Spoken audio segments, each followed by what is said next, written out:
Hello and welcome to Thursday afternoon at my sewing room. I hope you're having a fantastic day.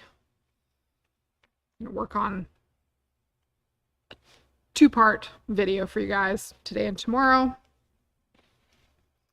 And we're gonna show you a fun little project. That's the game plan. It's gonna go together pretty quick. And as long as my brother's not watching today, which he doesn't normally, he won't know what he's getting for Christmas. So problem solved. A quick Christmas gift that we are fitting in the nick of time before Christmas. I'm going to be stitching through making a fish placemat using the June Tailor Quilt As You Go. I think it's called fish placemat. Pet placemat. So we've had these kicking around the store a little while, and for this particular pattern there's 2-packs and single packs.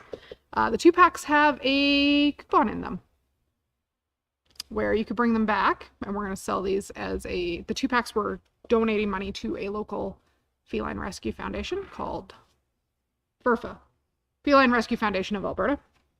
So you can buy the 2-pack, make 2 fishies, keep one, give one away, bring one back, and we will be selling them for more money for the little kitties at FERFA. So this is what we're making today. We've made a few. They're kicking around the store already. If you're not inclined to make one for a fish shape because that's not how you roll, you're more of a dog person, there's also a dog bone version. You're going to note in a moment, these are going to match the tree skirt that I made previously, also a June Tailor tree skirt. And I've done the prep work already of getting the pattern, all the pieces cut. Now I just have to remember what order they're going in on my tree skirt, or on my fish placemat. So switching over to this camera. I've already attached backing fabric to the back of the Quilt As You Go batting, and I've trimmed it closer to size because I was working out of a scrap fabric for the back of this project. Most of this is done with 2.5-inch strips. There's some skinnier strips for the top, the bottom, and the top of the placemat that we'll add in later on. But the first thing we need to do so that we know where to trim this later on after we sew and cover all these fabulous blue lines on our template is we're going to stitch all the way around the outside just through the backing and the batting. Highly recommend that you do this step in a really obvious color that will show on the back. So a colorful bobbin would be my recommendation. This will get covered by your binding later on. So colorful bobbin. It'll be much easier to see. I'm just going to use white because I will see white on the back of this later on. So first step, stitch all the way around.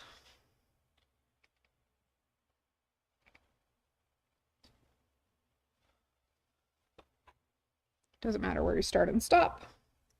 For the most part, this project can be done with either a 1/4-inch foot on your machine or a walking foot. I'm going to use a 1/4-inch foot. I think I need to tell my machine what I'm up to.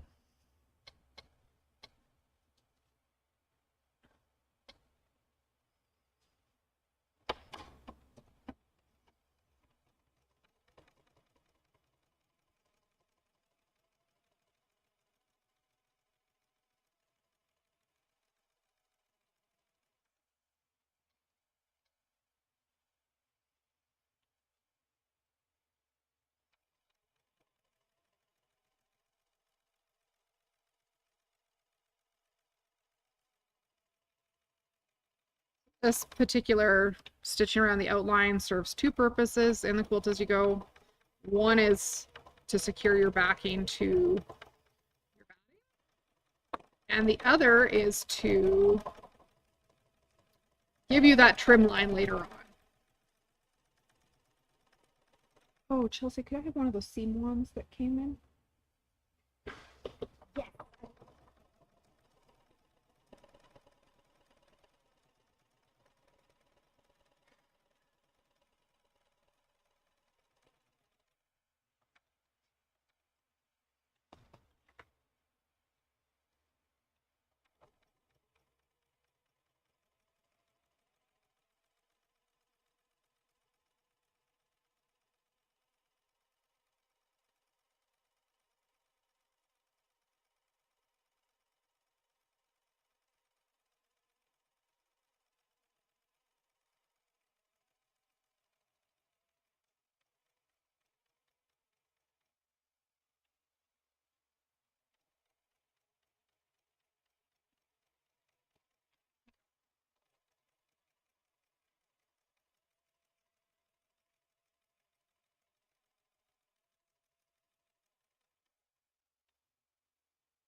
Ooh, apparently it's snowy in southern Ontario today.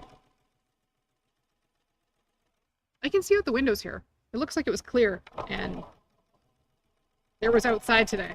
I haven't been outside in hours and hours and hours. I don't know what it's like out there today.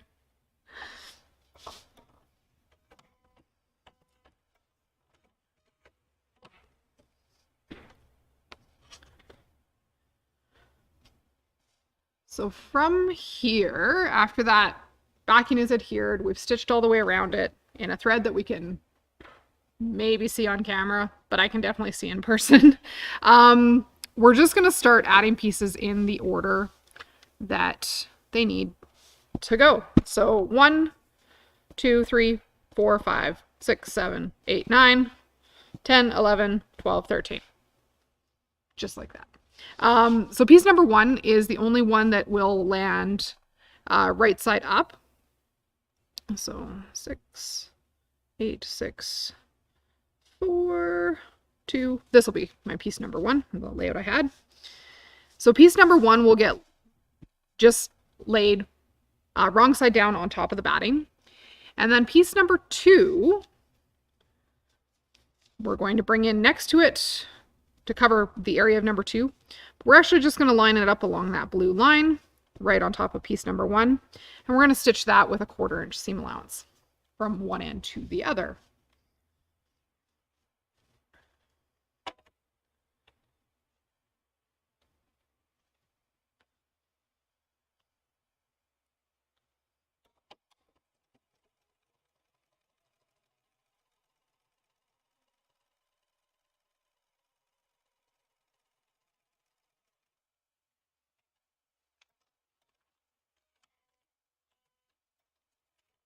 Ooh, those do not escape from their packaging, Chelsea.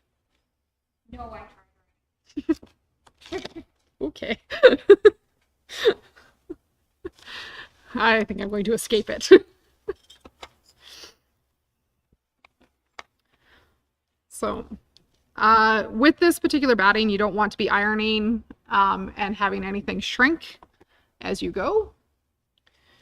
So we're actually just going to finger press or use the magic seam wand. This is a June Tailor magic seam wand. It's got a big flat side. We'll be able to use the wooden press to press a nice crease in there and go about flattening that seam that way. This next piece, that like when you open that second piece, it should reach to the next blue line.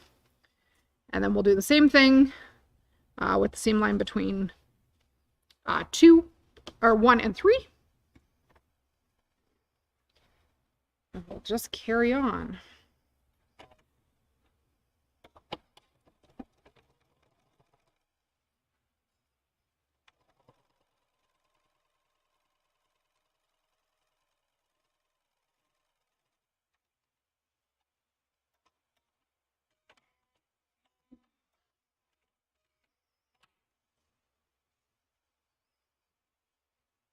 Press that open. I'm just going to finger press.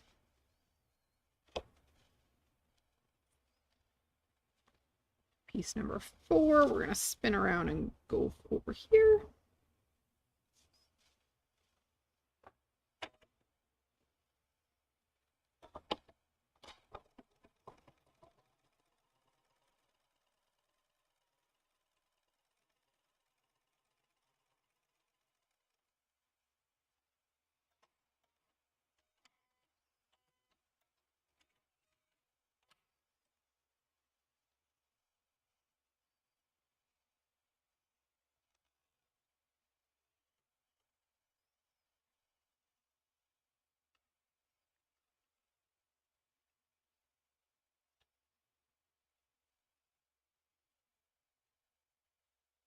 Definitely recommend having all these pieces laid out in the order you'd like them to happen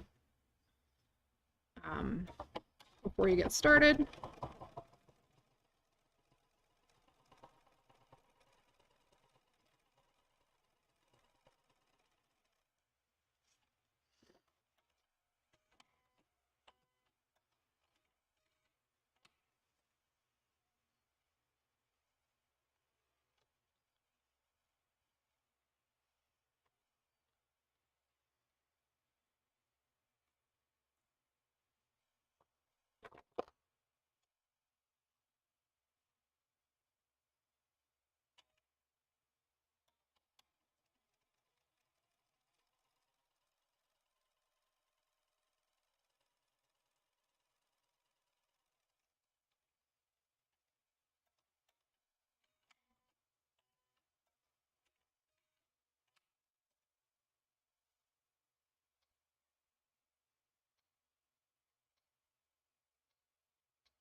So I do have some one directional print in this collection of fabric. So I'm going to make sure as I go that all my spots with trees are facing the same way, because that would make me happier.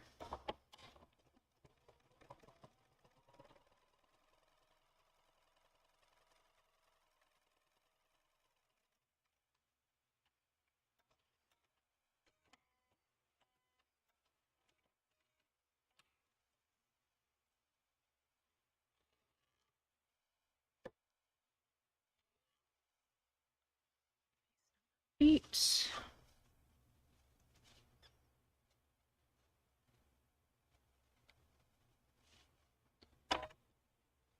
My thought here is that even kitties need Christmas things.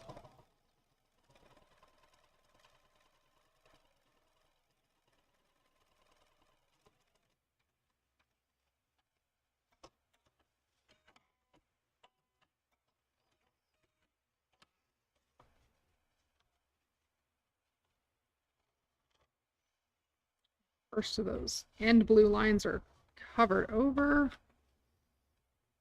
Mouth of my fish.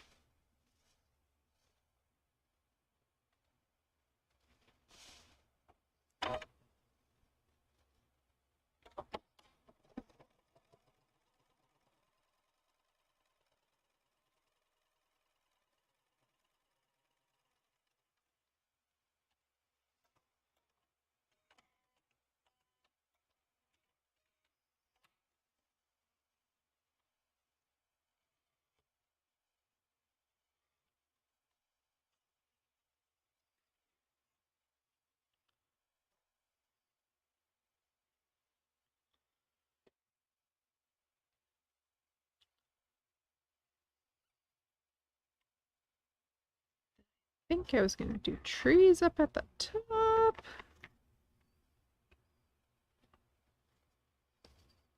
Holly down at the bottom.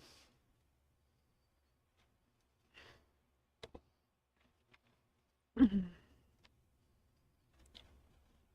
think piece 10 is going to be green. Piece 11 is going to be red. That's my game plan.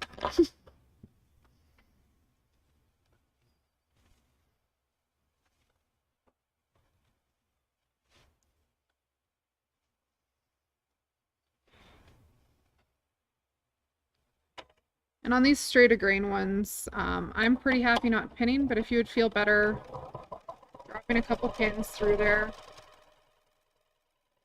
for it. If you're worried about these fabrics stretching or shifting on you, starching ahead of time will be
working through some scraps I had from the tree skirt I made to match this.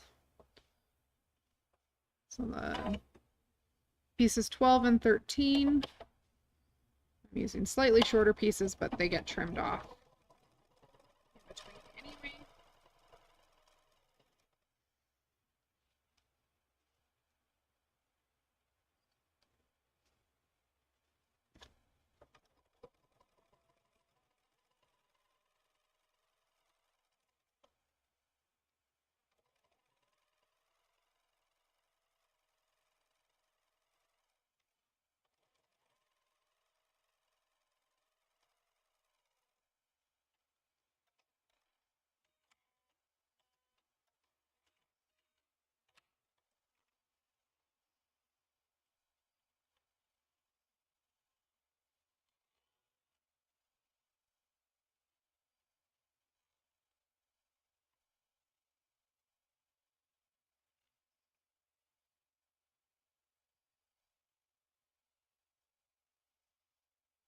Chelsea, in my bag of stuff over there that this came out of, is there one more really short segment of trees?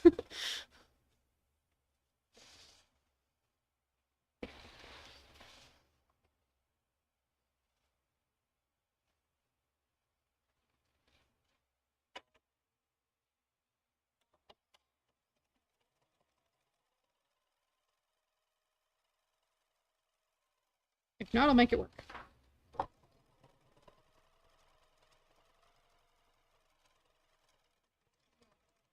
Okay.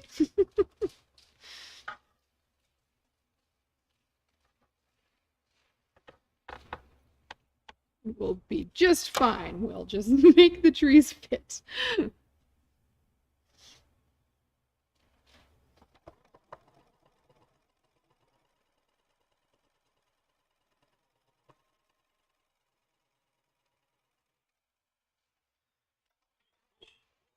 Oh, I already made it work. I already made it work. No, it's okay. I already made it work. I know, I have the weirdest scraps left over from making the tree skirt.